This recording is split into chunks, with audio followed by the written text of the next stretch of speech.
दोस्तों, पिछले हफ्ते ही मैंने मेरे गांव की कुछ सच्ची डरावनी कहानियां आपको सुनाई थी। और मैं आज फिर से आपके लिए मेरे गांव के आसपास घटी कुछ डरावनी कहानियां लेकर आया हूं। तो चलिए सीधे कहानी की ओर बढ़ते हैं। ये कहानी मुझे मेरी सिस्टर ने सुनाई थी, मेरी बहन जो कि शादी के बाद से गांव में ही रहती है। और ये कहानियां उनके गांव की सच्ची डरावनी कहानियां हैं। तो पहली कहानी कुछ ऐसी है। उनके गांव का नाम बम्बावड़े है, जो कि सातारा से कुछ 30 किलोमीटर दूर है। उनके गांव से होकर एक छोटी सी नदी गुजरती है, जो कि गांव के पास से गुजरती दूसरी एक बड़ी नदी जिसका नाम तारली नदी है, उसी का एक हिस्सा है। और गांव से गुजरती उस छोटी नदी के आसपास ही कुछ छोटे बड़े कुएं बने हुए हैं। उनके गांव की एक प्रथा है कि साल में एक बार गांव के लोग साती आसरा को भोग चढ़ाते हैं, जिसे गांव में मराठी में सात खनाची परडी ऐसा भी कहते हैं। मतलब भोग को अलग अलग 7 हिस्सों में 7 खंड में विभाजित किया जाता है। तो आज की कुछ कहानियां इसी साती आसरा के बारे में है। हालांकि मैंने भी पहली बार यह नाम सुना था, तो मुझे भी ठीक से पता नहीं था कि यह साती आसरा होता क्या है। और इसलिए मैंने गांव के ही कुछ लोगों से उस बारे में जानकारी निकाली। और अब जो नहीं जानते कि यह साती आसरा क्या होता है, उन्हें बता दूं कि साती आसरा को अपने देश में अलग अलग जगहों पर अलग अलग नामों से जाना जाता है। और इनके पीछे हर एक गांव के हर एक इलाके की अपनी अपनी एक कहानी है। साती आसरा का मतलब 7 देवियां या 7 अप्सराएं होता है। ऐसा भी कहते हैं कि मराठी में आसरा यह शब्द अप्सरा इसी शब्द से आया है। कहीं कहीं इन्हें 7 जलपरियां भी कहा जाता है। और माना जाता है कि गांव के आसपास से गुजरते सभी नदी, नाले, कुएं या फिर तालाब ऐसी जगहों पर इन 7 देवियों, इन 7 अप्सराओं का वास होता है। कुछ लोगों का मानना यह है कि ये 7 देवियां बुरी ताकतों से गांव की रक्षा करती है। पर यह साती आसरा यानी 7 देवियां, 7 अप्सराएं उतनी ही खतरनाक भी होती है। इन्हें परेशान करने वाले इंसान को वो अपनी चपेट में ले लेती है, और फिर उस इंसान का बचना करीब करीब नामुमकिन होता है। और इसीलिए इन्हें साल में एक बार पूजा जाता है। गांव का हर एक इंसान इन्हें भोग चढ़ाता है। वो कभी वहां दिखाई नहीं देती, पर वो अलग अलग तरह से अपने वहां होने का लोगों को एहसास दिलाती है। लोगों की माने तो रात के वक्त अगर कोई किसी कुएं या फिर नदी के पास चला जाए तो उन्हें वहां उनके हंसने की, गाने की या फिर घुंघरूओं की आवाज सुनाई देती है। कभी कभी किसी नदी, किसी कुएं के पास किसी बिल्ली या फिर कुत्ते के रूप में वो नजर आती है और वहां पास आते इंसान को वहां से दूर जाने की चेतावनी देती है। और इसीलिए रात 12 बजे के बाद गांव के लोग कभी किसी नदी या कुएं के पास नहीं जाते। कहते हैं कि रात के वक्त वो 7 अप्सराएं नदी या कुएं के पानी में जल विहार करती है, और अगर तब कोई वहां चला जाता है तो उसका बहुत बुरा अंजाम होता है। कुछ लोगों का यह भी मानना है कि अमावस या पूर्णिमा की रात अगर कोई इंसान किसी नदी, नाले या कुएं के पानी में डूबकर मर जाता है तो यह साती आसरा यानी ये 7 अप्सराएं उसे पानी में खींच लेती है। अमावस या पूर्णिमा के दिन यह कभी कभी दिन में भी पानी के अंदर होती है, और इसीलिए ऐसे दिनों में गांव के लोग नदी या कुएं के पास नहीं जाते। वो ऐसे दिनों पर पानी से दूर ही रहते हैं। तो अब कहानी कुछ ऐसी है।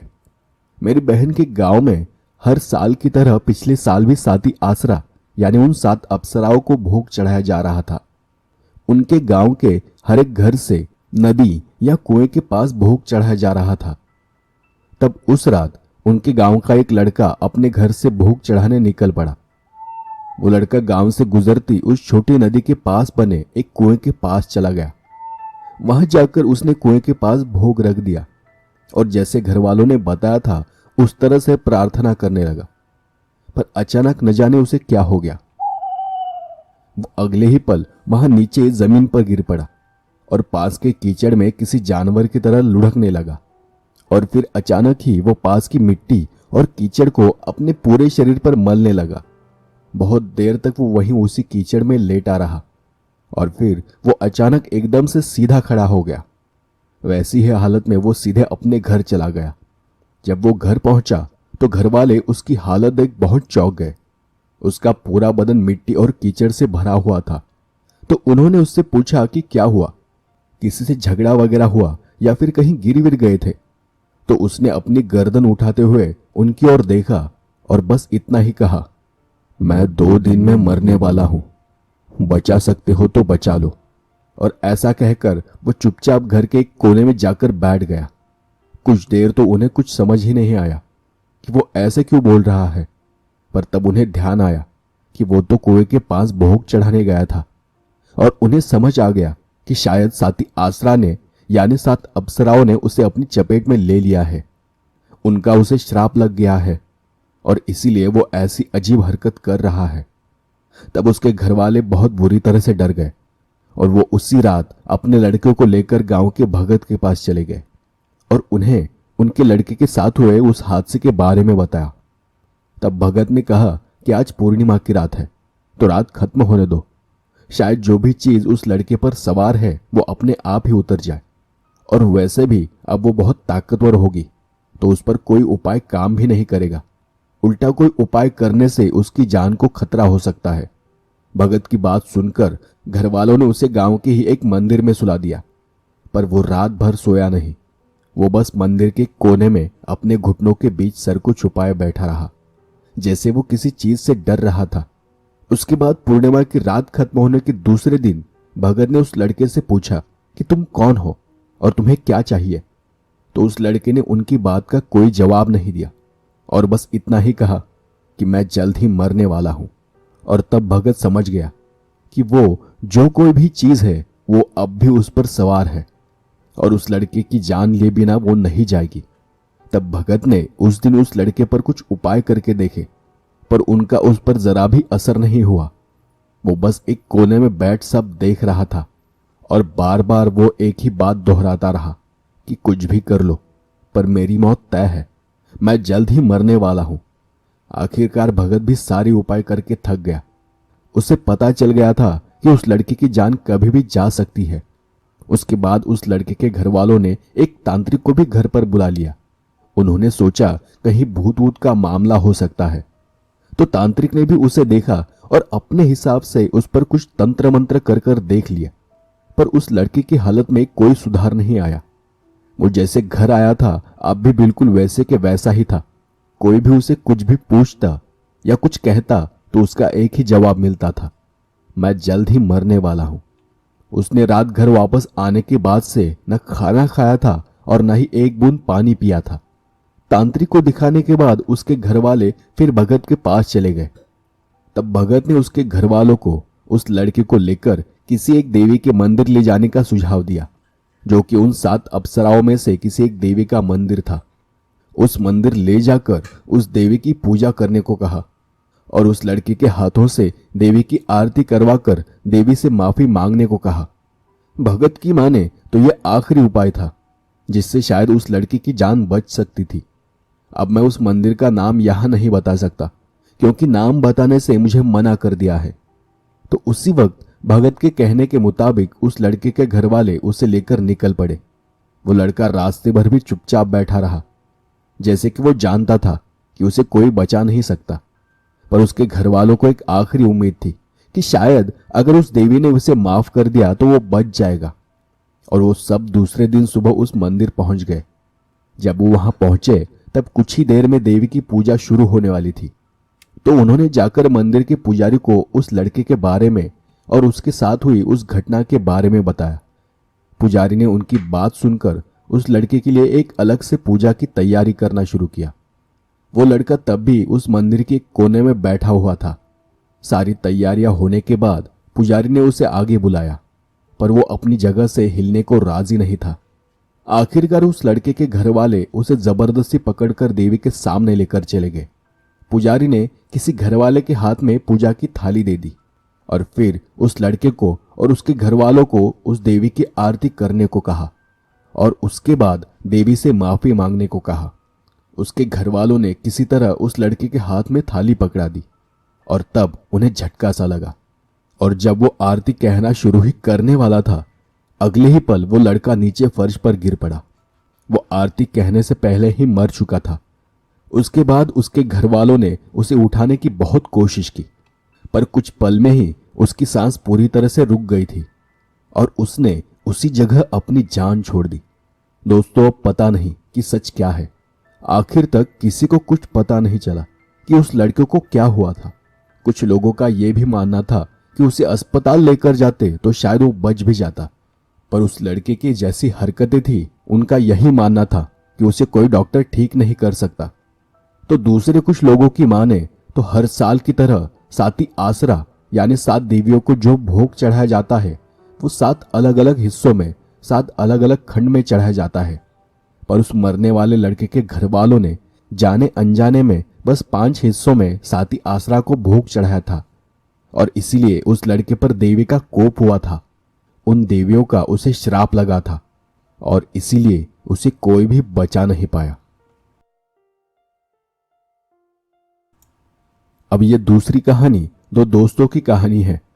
यह घटना मेरे अंकल के गांव के बाहर एक रास्ते के किनारे घटी एक सच्ची डरावनी घटना है, जिसे मैंने कहानी में रूपांतरित किया है। उनके गांव का नाम वेचले है, जो कि सातारा से कुछ 7 या 8 किलोमीटर दूर है।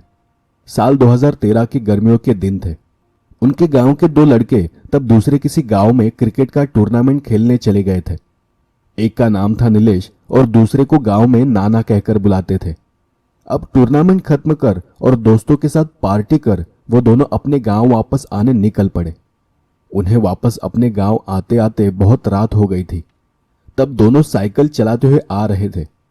उनके गांव के पास से उरमुड़ी नाम की एक छोटी सी नदी गुजरती है।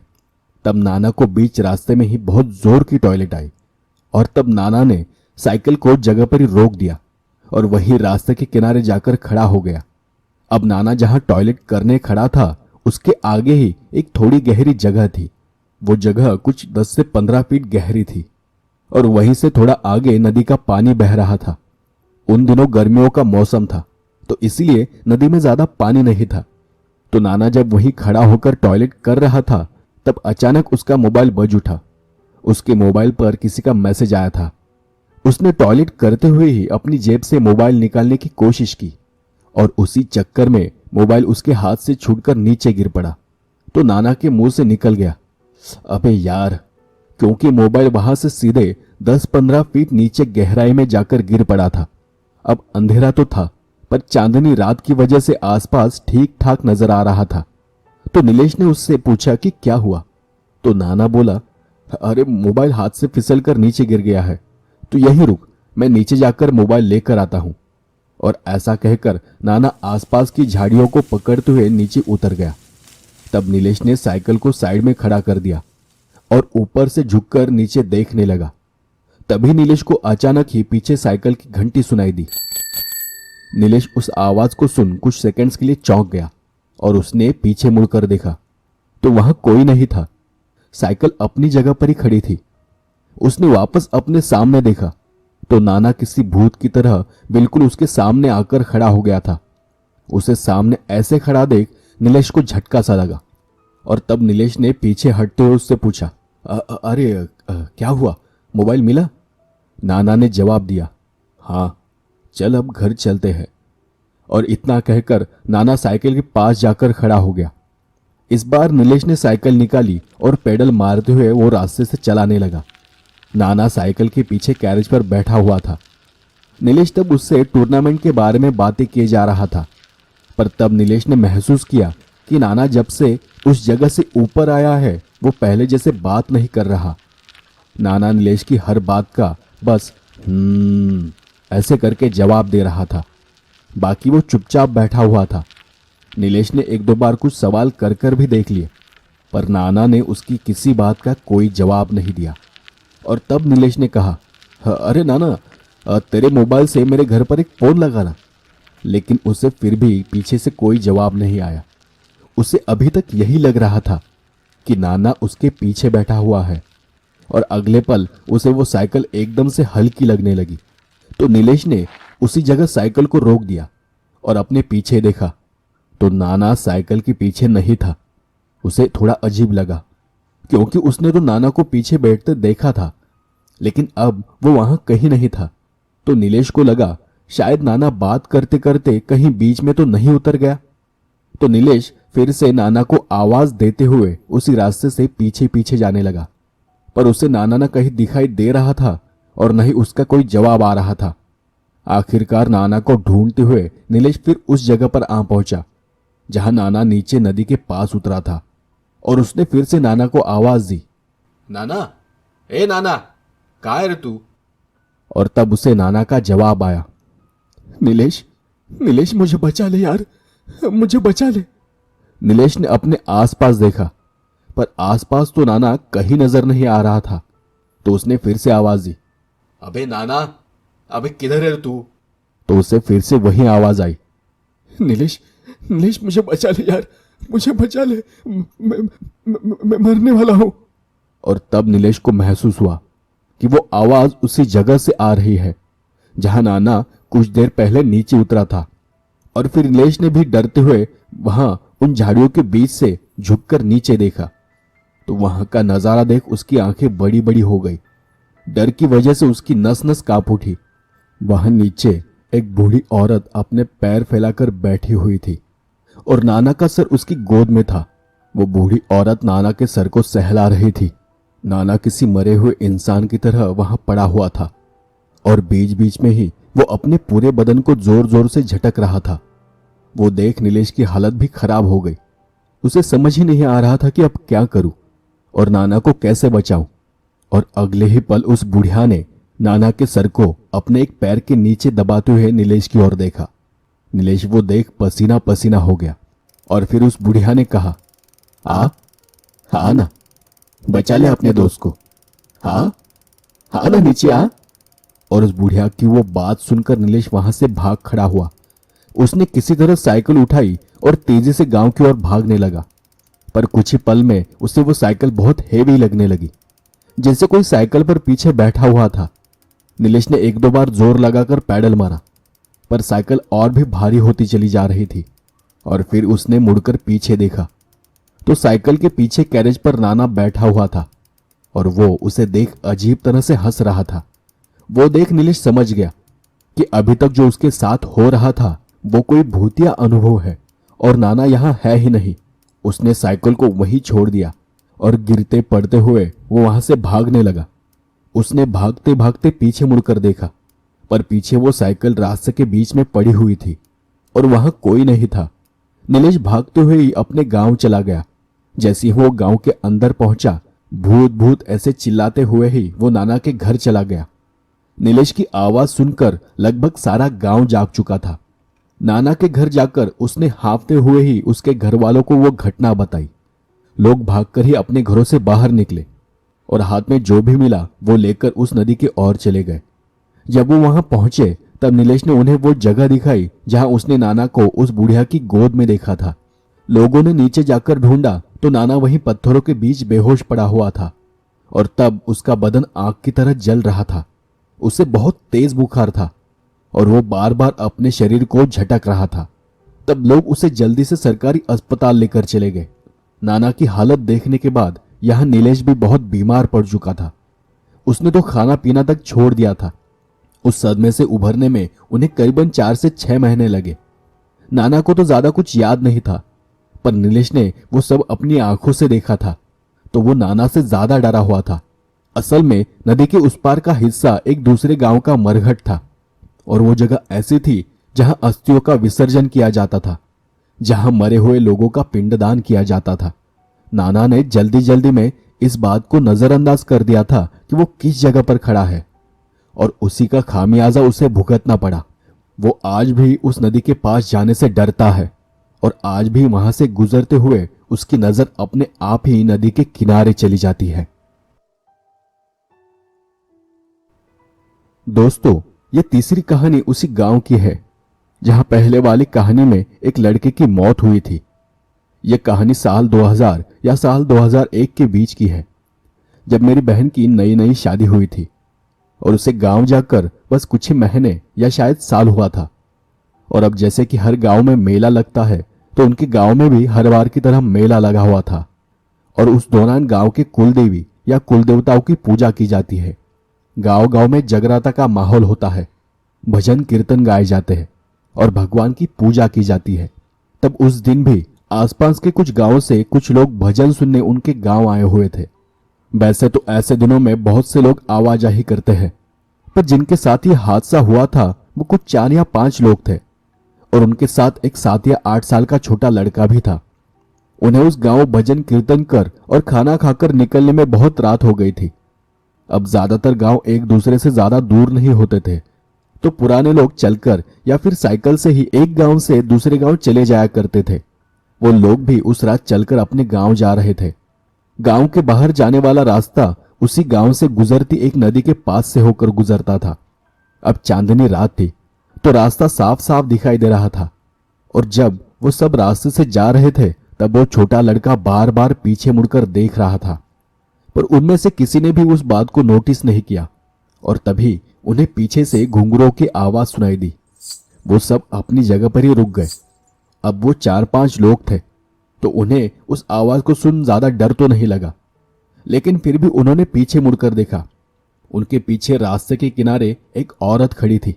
उन्होंने उस औरत से पूछा कि इतनी रात को यहां ऐसे अकेले क्यों खड़ी हो? तो उस औरत ने जवाब दिया कि उसे अपने गांव जाना है, पर उसे अकेले आगे जाने से डर लग रहा है। तब उस औरत के उस जवाब की वजह से किसी को भी उस पर जरा भी शक नहीं हुआ। उन्हें लगा कि शायद ये औरत भी मेले की वजह से यहाँ गांव आई होगी और डर के मारे यहीं रुक गई होगी। तो उन्होंने उस औरत को उनके साथ साथ चलने को कहा। वो भी उनके पीछे पीछे पैदल चलते हुए जाने लगी। वो बच्चा अब उन सब लोगों के आगे आगे चल रहा था, और वो औरत उन सब के पीछे चल रही थी। वो लोग आपस में बात करते हुए जा रहे थे, तो उनका और किसी बात पर ज्यादा ध्यान नहीं था। वो छोटा लड़का अब भी बार बार पीछे मुड़कर देख रहा था। वो उस औरत को ही देख रहा था। पर कुछ देर बाद उनमें से एक आदमी के ध्यान में वो बात आ गई कि बच्चा बार बार पीछे मुड़कर देख रहा है, और उसने बच्चे के हाथ को पकड़ते हुए उससे पूछा, अरे क्या हुआ तुझे? तू बार बार पीछे क्यों देख रहा है? और तब उस बच्चे ने एक बार फिर से पीछे मुड़कर देखा, और अचानक ही वो उसी जगह पर रुक गया। उस बच्चे ने आदमी की बात का कोई जवाब नहीं दिया, और तब उस औरत ने थोड़ा आगे बढ़ते हुए ही कहा, शायद चलकर थक गया होगा, लाओ मैं उसे उठा लेती हूं। और ऐसा कहते हुए उस औरत ने बच्चे को उठाकर अपने हाथ में ले लिया। तब वो बच्चा औरत के कंधे पर ऐसे पड़ा हुआ था जैसे वो सो रहा हो। असल में वो सो रहा था या उस पर औरत का कुछ असर था, ये बात तब किसी के ध्यान में नहीं आई। वो लोग फिर से आपस में बात करते हुए चलने लगे, और वो औरत उस बच्चे को लेकर उनके पीछे पीछे जा रही थी।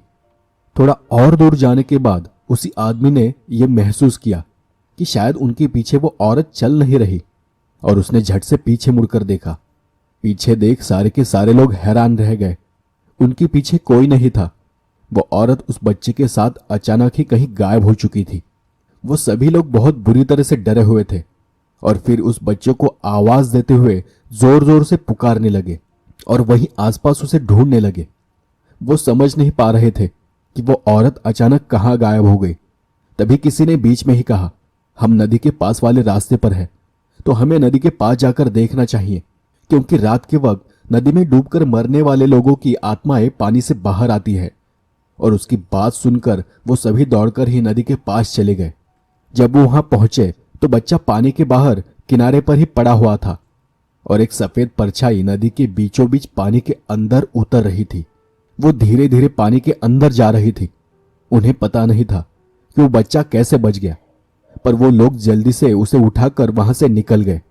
जब उस बच्चे को होश आया तो उसने बताया कि जब वो उनके साथ साथ चल रहा था तो उसने उस औरत को पानी के बाहर निकलते हुए देखा था, और वो औरत उसे बार बार इशारा करते हुए उसके पास बुला रही थी, और इसीलिए वो लड़का बार बार पीछे मुड़कर देख रहा था।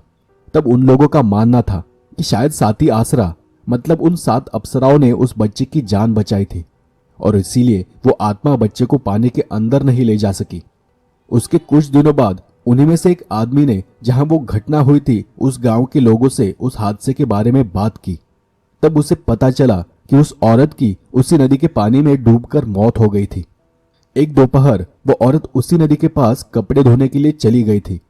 तब वहां गांव की और भी कुछ औरतें कपड़े धो रही थी, और उनका कहना था कि मरने वाली औरत उस दिन किसी बड़े से पत्थर के पास पानी में अपना एक पैर रखकर कपड़े धो रही थी, और वो अचानक ही पानी के अंदर ऐसे चली गई जैसे किसी ने उसे पानी में खींच लिया हो। तब उन्हें न वहां कोई जानवर दिखाई दिया और न ही कोई अजीब चीज नजर आई, पर कुछ देर में ही नदी के बीच में एक छोटा सा पानी का बवंडर सा बन गया था और उसके बाद वो औरत वापस ऊपर नहीं आई। गांव के लोगों ने और पुलिस ने भी उसकी खोजबीन की, पर उसकी लाश कहीं नहीं मिली। वो हमेशा के लिए उसी पानी में समा गई थी।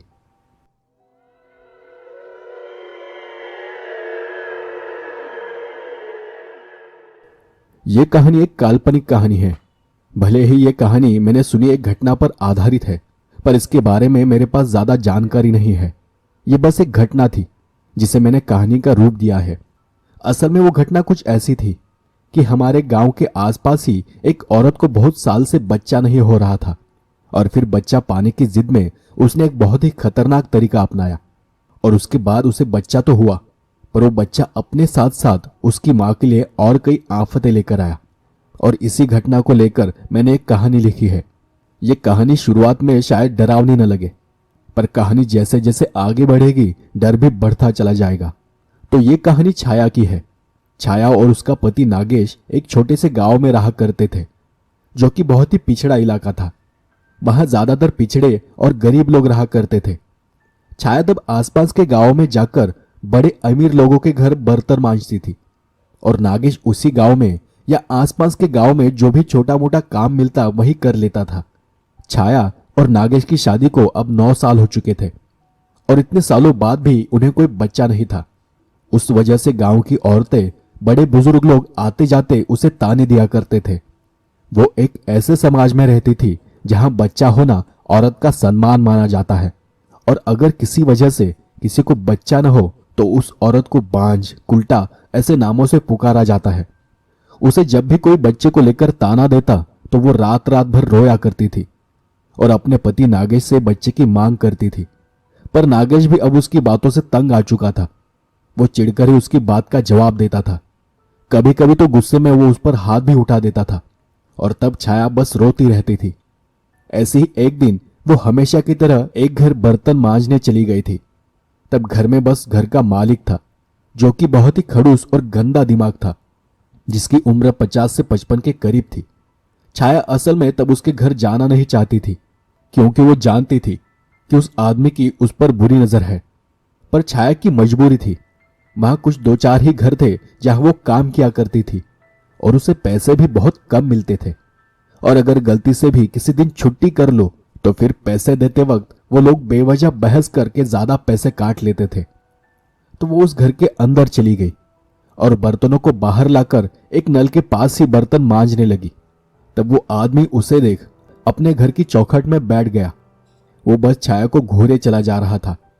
तब उस आदमी ने बीच में ही छाया से कहा, मुझे खुश कर दे, तुझे मालामाल कर दूंगा, दुगने से भी ज्यादा पैसे दूंगा। पर छाया ने उसकी बात का कोई जवाब नहीं दिया और वो बस बर्तन धोने में लग रही। पर छाया के जवाब न देने की वजह से उस आदमी की हिम्मत और बढ़ गई और वो उठकर खड़ा हो गया।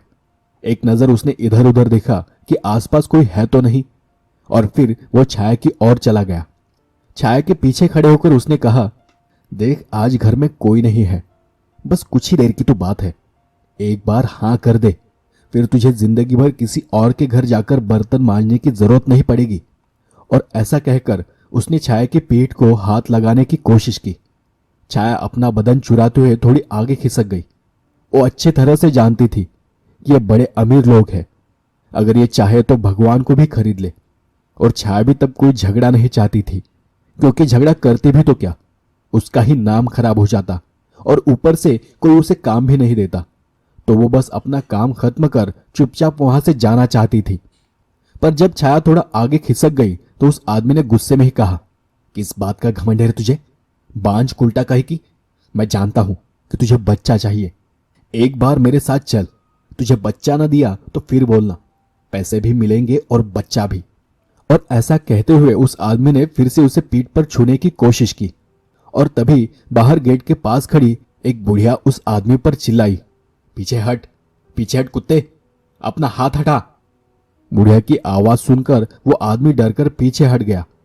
छाया भी दौड़कर ही गेट के पास चली गई। तो वो आदमी फिर गुस्से में बोला, अरे जा जा, बांझ की बांझ ही रहेगी तू, तुझे कभी बच्चा नहीं होगा देख। और उसकी बात सुनकर वो बुढ़िया फिर से उस पर चिल्लाई, अबे जा, तू क्या बच्चा देगा, तेरी खुद की औलाद आधी पागल है, जैसा बाप वैसा बेटा। उस बुढ़िया की बात सुनकर वो दोनों भी चौंक गए थे, क्योंकि वो दोनों भी उस बुढ़िया के बारे में जानते नहीं थे, पर वो बुढ़िया उसके बारे में अच्छी तरह से जानती थी। और ऐसा कहकर वो बूढ़ी औरत अपनी बड़ी बड़ी आंखों से उसे घूरते हुए आगे चली गई। छाया भी अब उस बुढ़िया के पीछे पीछे जाने लगी। कुछ थोड़ी दूर जाने के बाद छाया ने उस बुढ़िया को रोकते हुए पूछा, आप कौन हो, आपको कभी इस गांव में नहीं देखा। तो बुढ़िया ने कहा, मेरा कोई नाम नहीं है, सालों से बस गांव गांव घूमती चली आ रही हूं, आज इस गांव तो कल किसी और गांव, मेरा कोई घर कोई ठिकाना नहीं है। उस बूढ़ी औरत की बात सुनकर छाया उसे अपने घर लेकर चली गई, उसे खाना खिलाया और बातों बातों में छाया ने उसे अपने अतीत के बारे में बताया कि कई सालों से बच्चा न होने की वजह से वो कितनी परेशान रहती है। तब उस बूढ़ी औरत ने धीरे से उसकी ओर बढ़ते हुए पूछा, तुझे बच्चा चाहिए। तब छाया ने झट से हाँ कहा तो बुढ़िया उठकर उसके घर के बाहर चली गई। एक नजर सब तरफ आसपास देखा और छाया को अपने पास बुलाते हुए उसके कान में कुछ कहा। उस बुढ़िया की बात सुनकर छाया के चेहरे का जैसे रंग उड़ गया, उसके चेहरे पर हर तरफ डर फैल गया था। और तब उस बूढ़ी औरत ने कहा, देख, तुझे बच्चा चाहिए तो तुझे ये करना होगा, पर इसका अंजाम क्या होगा मुझे पता नहीं, पर तेरी इच्छा जरूर पूरी हो जाएगी। और यहां आसपास कोई भी न होते हुए मैंने इस बात को तेरे कान में कहा है, वो इसीलिए क्योंकि ऐसी बातें हवा में भी फैल जाती है। और उतना कहकर वो बुढ़िया वहां से चली गई, जैसे वो हमेशा एक जगह से दूसरी जगह जाया करती थी। पर उस बुढ़िया की बात सुनकर छाया और ज्यादा परेशान हो गई थी। एक तरफ तो वो अपना खुद का बच्चा चाहती थी, पर दूसरी तरफ उस बुढ़िया ने उसे जो बात बताई थी वो इतनी डरावनी और इतनी खतरनाक थी कि उसे समझ नहीं आ रहा था कि वो क्या करे। बुढ़िया के जाने के बाद भी छाया रात भर बच्चे के बारे में सोच रही थी। उसी रात उसका पति नागेश पीकर ही घर आया था। वो आकर सीधे बिस्तर पर लेट गया। तब छाया ने नागेश को उस बुढ़िया की बात सुनानी चाहिए, पर नागेश पूरे होश में था ही नहीं। वो बार बार छाया को झटक रहा था और आखिर गुस्से में आकर वो छाया के ऊपर गिर पड़ा और उसने अपनी भूख को मिटा लिया। छाया ने जब फिर से उसे कुछ कहना चाहा तो नागेश ने उसकी बात सुनने से पहले ही उसे जोर का धक्का दे दिया और उसे एक जोर का थप्पड़ लगा दिया। तब छाया को बहुत बुरा लगा और उसे अपने आप पर भी बहुत गुस्सा आया। एक बार तो उसे ऐसा भी लगा कि इससे अच्छा तो वो उस आदमी के साथ सो जाती, वो इतना बुरा तो व्यवहार नहीं करता। उसके बाद वो बस यही सोच रही थी कि ये सब उसे बच्चा न होने की वजह से हो रहा है। अगर उसे बच्चा होता तो कोई उससे ऐसे पेश न आता, हर कोई उससे इज्जत से बात करता। नागेश भी इसलिए उसे अपने से दूर रखता है। और तब उसके दिमाग में बुढ़िया की वो बात घूमने लगी और फिर छाया ने निर्णय लिया कि अब कुछ भी हो जाए वो बच्चा पाकर रहेगी।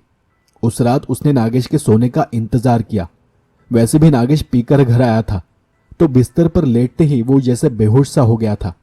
छाया ने उठकर नागेश की ओर देखा, वो खर्राटे भरने लगा था। तो फिर छाया धीरे से उठकर खड़ी हो गई। वहीं पास पड़ी एक छोटी छुरी को लेकर उसने उसे अपने कमर में छुपा दिया और वो अपने घर के बाहर निकल पड़ी। आसमान साफ था, हर तरफ चांद की सफेद रोशनी फैली हुई थी। उस रोशनी में छाया ने हर तरफ अपनी नजर घुमाई। उस आधी अधूरी रोशनी में जहां तक उसकी आंखें देख पा रही थी वहां तक कोई इंसान नजर नहीं आ रहा था। बस दूर किसी बस्ती से कुत्तों के भौंकने की आवाजें आ रही थी। पर अब उसे किसी बात से डर नहीं लग रहा था, उससे जैसे किसी बात से फर्क ही नहीं पड़ रहा था। छाया ने अपने आप से ही एक तरह का निश्चय कर लिया था और वो एक एक कदम आगे बढ़ने लगी। वो उनके गांव के ही करीब एक नदी की ओर बढ़ती चली जा रही थी। आखिरकार वो एक नदी के पास पहुंच गई। वहां अजीब अजीब सी आवाजें आ रही थी, जैसे बहुत से जानवर एक साथ ही चीख रहे थे, चिल्ला रहे थे। पर वो बिल्कुल भी डरी नहीं। आगे बढ़ते हुए उसने उस नदी में छलांग लगा दी और तैरते हुए नदी के उस पार चली गई। उस पार जाते ही उसने अपने चेहरे से पानी को अपने हाथों से पोंछ लिया। एक बार अपने कमर के पास हाथ से छूकर देखा कि छुरी अपनी जगह पर है या नहीं, और फिर अपनी नजर उठाकर सामने देखा। सामने सब तरफ बड़े बड़े सफेद पत्थर पड़े हुए थे। सफेद पत्थर जो कि बच्चों को दफनाने के बाद उनकी कब्र पर रखे जाते हैं। वो देख ऐसा लग रहा था जैसे वो पत्थर उन्हें बाहर आने से रोकने के लिए बाहर रखे हुए हो। पर छाया को तो जरा भी होश नहीं था। वो पागलों की तरह हर एक पत्थर के पास जाकर कुछ ढूंढ रही थी, हर एक पत्थर को छूकर देख रही थी। और फिर कुछ पत्थरों को छूकर देखने के बाद वो जाकर एक पत्थर के पास रुक गई, जो कि अभी हाल के दिनों में ही रखा हुआ लग रहा था। मतलब वहां किसी बच्चे की लाश को दफनाए ज्यादा दिन नहीं हुए थे। और फिर छाया ने पागलों की तरह उस पत्थर के पास से मिट्टी को हटाना शुरू कर दिया। पहले तो उसने अपने कमर से उस छुरी को निकाला और उसी से जमीन को खोदना शुरू किया, पर उससे रहा नहीं जा रहा था। तो फिर उसने अपने हाथों से ही मिट्टी को हटाना शुरू किया। वो इतनी जोर से मिट्टी को हटा रही थी कि उसकी उंगलियों के नाखून तक टूट चुके थे। उंगलियों से खून निकल रहा था, पर उसे जरा भी होश नहीं था कि वो क्या कर रही है। आखिरकार बहुत सारी मिट्टी हटाने के बाद उसके हाथ को बच्चे का सर महसूस हुआ। वो देख छाया ने और तेजी से ऊपर की मिट्टी हटाना शुरू किया और उस मरे हुए बच्चे की लाश को वहां से बाहर निकाला। उस बच्चे को देख वो जोर जोर से रोने लगी, जैसे कि वो उसका ही बच्चा हो। बहुत देर तक छाया उस मरे हुए बच्चे की लाश को एक मां की तरह अपने सीने से लगाए हुए बैठी थी। फिर न जाने कब उसे होश आया कि उसे बुढ़िया के कहने के मुताबिक सब करना है।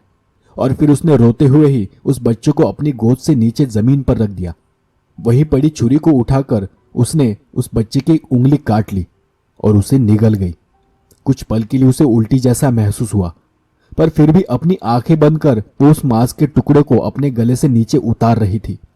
उसकी आंखों में फिर से आंसू आ गए, पर अब ये दर्द के आंसू थे। उसने उस लाश के सामने कुछ पत्थर लाकर रख दिए और अपने आप में ही कुछ बड़बड़ाने लगी, जैसे उस बुढ़िया ने उसे कुछ मंत्र दिया हो। और कुछ देर तक बड़बड़ाने के बाद फिर छाया ने उस बच्चे की लाश को वहीं दफना दिया और फिर ठंडे दिमाग के साथ वो धीरे धीरे अपने घर की ओर बढ़ने लगी। छाया घर जाकर चुपके से कोने में सो गई। उसके दिमाग में रात भर एक ही बात घूम रही थी कि अब क्या होगा। जैसा उस बुढ़िया ने बताया था उसने सब वैसा का वैसा ही किया था। सुबह जब उसका पति उठा तो उसने देखा कि छाया एक कोने में सिकुड़ कर सो रही थी। अब शराब तो उतर चुकी थी और छाया को उस हालत में देख उसके अंदर का इंसान शायद जाग चुका था। उसे रात के बारे में याद आया तो शायद बुरा भी लगा हो, तो उसने वहीं पड़ी एक चादर उठाई और उसके बदन को ढक दिया।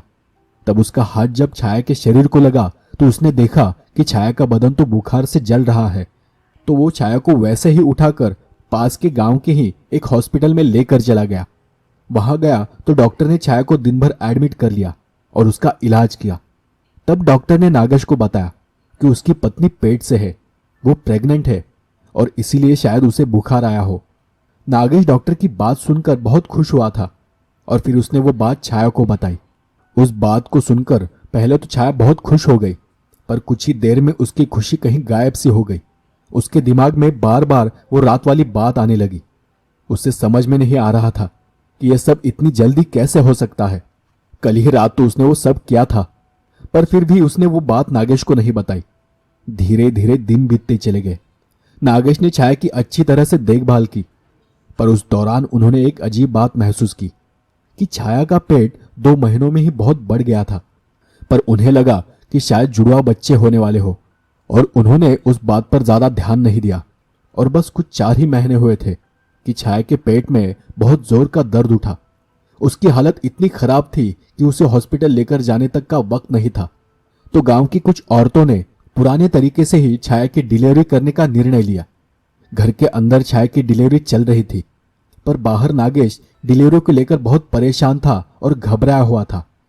कुछ देर बाद ही घर के अंदर की सारी औरतें चीखते हुए ही बाहर दौड़ती हुई आई। कुछ तो सीधे भागकर दूर चली गई। तब नागेश ने एक औरत को जबरदस्ती रोकते हुए पूछा, अरे क्या हुआ, बताओ तो सही। एक औरत ने बहुत अजीब शक्ल करते हुए कहा, पता नहीं क्या हुआ है, पर वो जो कुछ भी है वो बहुत भयानक है। नागेश भी उस बात को सुनकर चौंक गया और वो सीधे कमरे के अंदर चला गया। तो उसने देखा कि एक नन्हा सा बच्चा छाया की बगल में सो रहा है। छाया तो बेहोश पड़ी हुई थी और उस बच्चे का चेहरा एक कपड़े से ढका हुआ था। नागेश उस बच्चे के पास बढ़ा। कपड़े पर हर तरफ खून लगा हुआ था। नागेश ने धीरे से ही बच्चे के चेहरे से उस कपड़े को हटाया और जैसे ही उसने बच्चे को देखा उसे उल्टी जैसा हुआ। वो दौड़कर ही कमरे से बाहर चला गया। वो बच्चा था ही नहीं, किसी शैतान ने छाया की कोख से जन्म लिया था। इतना नन्हा बच्चा होकर भी उसे किसी जानवर की तरह नुकीले दांत थे, उसकी आंखें जानवर की तरह पीली थी, और वो बच्चा अपनी जीभ से कपड़े पर लगे खून को चाट रहा था। ये सब देख नागेश अपने सर को हाथ लगाकर बाहर ही बैठ गया। उसे समझ नहीं आ रहा था कि अब उस बच्चे का क्या करे। वो वहीं बैठकर छाया के होश में आने का इंतजार करने लगा। पर तब तक गांव में चारों तरफ ये बात फैल गई थी कि छाया को लड़का नहीं शैतान हुआ है। और जैसे ही ये बात गांव के लोगों को पता चली, गांव के प्रमुख लोग नागेश के घर चले आए। पर नागेश ने उन्हें समझाने की बहुत कोशिश की कि एक बार छाया को होश आ जाए तो आगे क्या करना है वो निर्णय ले लेंगे। पर वो लोग बार बार बच्चे को दिखाने के बारे में बात कर रहे थे। आखिरकार उसने घर का दरवाजा खोल ही दिया और सामने का नजारा देख सारे के सारे लोग एक झटके में पीछे हट गए। वो बच्चा कुछ पल में ही रेंगने लगा था, और वो रेंगते हुए ही उस कमरे में यहां वहां गिरे खून को चाट रहा था। वो देख अब नागेश बहुत बुरी तरह से डर गया। उस बच्चे को देख उसका कलेजा कांप उठा। उसने झट से ही कमरे का दरवाजा लगा लिया। बाहर आए लोग बहुत गुस्से में थे। वो तो उस बच्चे को ले जाकर खुद मार देना चाहते थे, पर नागेश ने किसी तरह उन लोगों को समझाया कि वो खुद उस बच्चे को ठिकाने लगा देगा। फिर एक एक कर लोग वहां से चले गए। देर रात छाया को होश आया। नागेश तब भी घर के बाहर ही बैठा हुआ था। असल में वो उस बच्चे से इतना डरा हुआ था कि अंदर जाने की उसकी हिम्मत ही नहीं हो रही थी। होश में आते ही छाया ने अपने आसपास देखा, पर उसे आसपास कोई बच्चा दिखाई नहीं दिया, और वो जोर जोर से रोने लगी। उसकी आवाज सुन नागेश दौड़कर ही अंदर चला गया और उसने उससे पूछा, क्या हुआ, तुझे कुछ हुआ तो नहीं ना? तब छाया ने रोते हुए ही नागेश से पूछा कि उसका बच्चा कहाँ है। वो जानती है कि उसे बच्चा हुआ है। बेहोश होने से पहले उसने उस बात को महसूस किया था। तब नागेश ने घर में इधर उधर सब तरफ देखा, पर वो बच्चा घर में कहीं नहीं था। और फिर वो छाया के पास चला गया और छाया से कहा, तुझे बच्चा नहीं हुआ था पागल, शैतान हुआ था। बता तूने क्या किया है, ये ऐसा कैसे हुआ? हाँ। लेकिन छाया फिर भी एक माँ थी और वो पहली बार माँ बनी थी, तो उसने कहा, मुझे मेरे बच्चे को देखना है, बताओ कहाँ है वो, क्या किया तुम लोगों ने उसके साथ? नागेश ने फिर चिल्लाते हुए कहा, छाया छाया होश में आ, वो बच्चा नहीं था। उससे जन्म के साथ ही जानवर की तरह नुकीले दांत थे, जानवर की तरह उसकी आंखें थी, और इतना ही नहीं, जब मैंने उसे देखा तो वो तेरा पड़ा हुआ खून चाट रहा था। अच्छा हुआ कि अपने आप ही वो आफत टल गई। पर छाया को यकीन नहीं हो रहा था कि नागेश जो कह रहा है वो सच है या झूठ है। पर वो एक बात अच्छी तरह से जानती थी कि उस रात उसने बुढ़िया के कहने पर क्या किया था। उसने बच्चे की चाह में एक अनजान शक्ति को जगा दिया था, और तब से सब अजीब हो रहा था। अगले ही दिन उसका प्रेग्नेंट होना, 2 महीनों में ही बच्चे का इतना बड़ा हो जाना, और 4 महीनों में ही उसकी डिलीवरी हो जाना, जो किसी भी आम औरत के साथ नहीं होता। इतना सब जानने के बाद भी छाया अपने बच्चों को देखना चाहती थी, उसे अपने सीने से लगाना चाहती थी, उसे एक माँ की तरह प्यार करना चाहती थी, और इसीलिए वो बार बार नागेश से बच्चे को लेकर आने की जिद कर रही थी। नागेश ने छाया को समझाने की बहुत कोशिश की, पर छाया उसकी बात मानने को राजी ही नहीं थी। और फिर उसने गुस्से में ही कहा, ऐसा बच्चा पैदा करने से अच्छा था कि तू बांझ की बांझ रहती। और जब उसने ऐसा कहा तो अगले ही पल कोई चीज छत से उसके ऊपर आकर गिर पड़ी। नागेश ने हड़बड़ाते हुए पीछे देखा तो वो वही बच्चा था। जब तक नागेश अपने आप को संभाल पाता तब तक उस बच्चे ने उसके पैर को बहुत बुरी तरह से काट लिया था। उसके पैर का मांस का एक टुकड़ा उस बच्चे के मुंह में लटक रहा था, और उसके मुंह से खून ही खून टपक रहा था, जिसे वो बार बार अपने हाथों से चाट रहा था। छाया वो देख बहुत चौंक गई, क्योंकि उसने कभी नहीं सोचा था कि उसका बच्चा सच में ऐसा होगा। नागेश डरकर पीछे पीछे हटने लगा और छाया को देखकर उसे उस बच्चे से बचाने की भीख मांगने लगा। वो सब देख छाया के दिमाग ने कुछ पल के लिए काम करना ही बंद कर दिया था। वो बच्चा धीरे धीरे खून को चाटते हुए नागेश के और पास चला जा रहा था। नागेश का पैर जख्मी होने की वजह से वो फिसलता हुआ पीछे पीछे हट रहा था। वो देख छाया किसी तरह लड़खड़ाते हुए अपनी जगह पर खड़ी हो गई और कमरे में सब तरफ उस छुरी को ढूंढने लगी जिससे उसने उस मरे हुए बच्चे की उंगली काटी थी।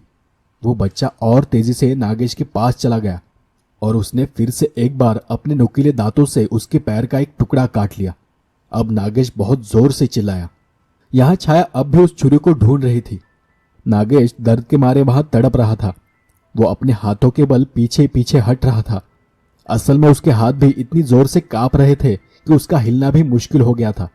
उस बच्चे ने फिर एक बार अपना मुंह खोलते हुए नागेश की गर्दन को पकड़ने की कोशिश की और तभी छाया ने उस छुरी को शैतानी बच्चे के गले में घोंप दिया। अगले ही पल वो बच्चा वहीं नीचे गिर पड़ा। नागेश अब भी दर्द से चीख रहा था, चिल्ला रहा था। छाया ने अपनी एक फटी पुरानी साड़ी को निकाला और उससे नागेश के पैरों के जख्मों को बांध दिया और फिर उसी बच्चे कपड़े में उसने उस शैतान बच्चे की लाश को लपेट लिया और उसे उठाकर वो घर से बाहर जाने लगी। तब नागेश ने उससे पूछा कि इतनी रात को कहाँ जा रही हो? तो छाया ने कहा, जहां से ये आया है वही दफनाने जा रही हूं। और वो ठंडे पैरों से घर से बाहर निकल गई। उसके बाद उस रात क्या हुआ किसी को कुछ पता नहीं चला, पर छाया लौटकर वापस घर नहीं आई। नागेश भी कुछ ही दिनों में उस घर को छोड़कर कहीं और चला गया। असल में गांव के लोगों ने उसे घर छोड़ने पर मजबूर किया था, पर गांव के लोग आज भी कहते हैं कि छाया आज भी अपने मरे हुए बच्चे को लेकर यहां वहां घूमती दिखाई देती है और वो लोगों को ये बताने की कोशिश करती है कि वो बांझ नहीं है, वो भी एक माँ है, एक शैतान बच्चे की माँ।